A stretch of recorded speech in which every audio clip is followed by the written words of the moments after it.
In 2001, Canadian astronomer Ken Tapping, together with two British Columbia physicians, were the latest scientists to confirm, yet again, that for at least the last 3 centuries, influenza pandemics have been most likely to occur during peaks of solar magnetic activity, that is, at the height of each 11-sun cycle.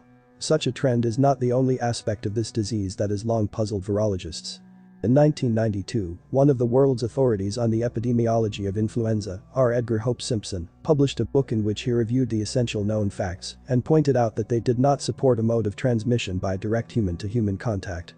Hope Simpson had been perplexed by influenza for a long time, in fact, ever since he had treated its victims as a young general practitioner in Dorset, England, during the 1932-1933 epidemic, the very epidemic during which the virus that is associated with the disease in humans was first isolated. But during his 71-year career, Hope Simpson's questions were never answered. The sudden explosion of information about the nature of the virus and its antigenic reactions in the human host, he wrote in 1992, had only added to the features calling for explanation. Why is influenza seasonal, he still wondered. Why is influenza almost completely absent except during the few weeks or months of an epidemic? Why do flu epidemics end? Why don't out-of-season epidemics spread? How do epidemics explode over whole countries at once and disappear just as miraculously, as if suddenly prohibited?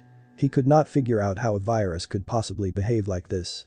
Why does flu so often target young adults and spare infants and the elderly? How is it possible that flu epidemics traveled at the same blinding speed in past centuries as they do today? How does the virus accomplish its so-called vanishing trick? This refers to the fact that when a new strain of the virus appears, the old strain has vanished completely, all over the world at once. He listed 21 separate facts about influenza that seemed to defy explanation if one assumed that it was spread by direct contact.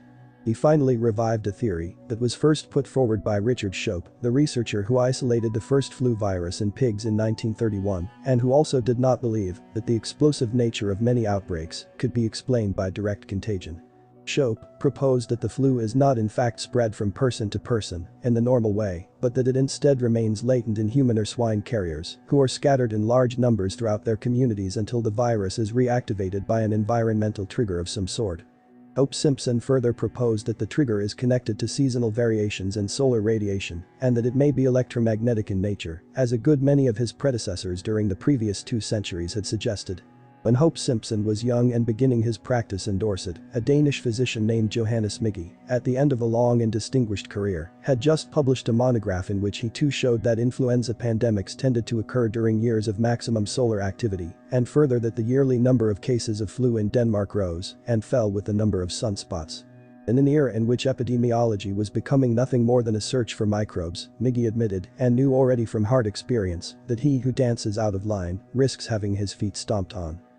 But he was certain that influenza had something to do with electricity, and he had come to this conviction from personal experience. In 1904 and 1905, Migge had kept a careful diary of his health for 9 months, and he later compared it to records of the electrical potential of the atmosphere, which he had recorded 3 times a day for 10 years as part of another project.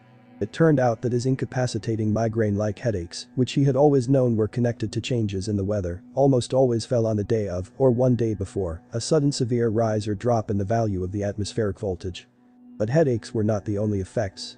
On the days of such electrical turmoil, almost without exception, his sleep was broken and unrestful, and he was bothered with dizziness, irritable mood, a feeling of confusion, buzzing sensations in his head, pressure in his chest, and an irregular heartbeat, and sometimes, he wrote, my condition had the character of a threatening influenza attack, which in every case was not essentially different from the onset of an actual attack of that illness.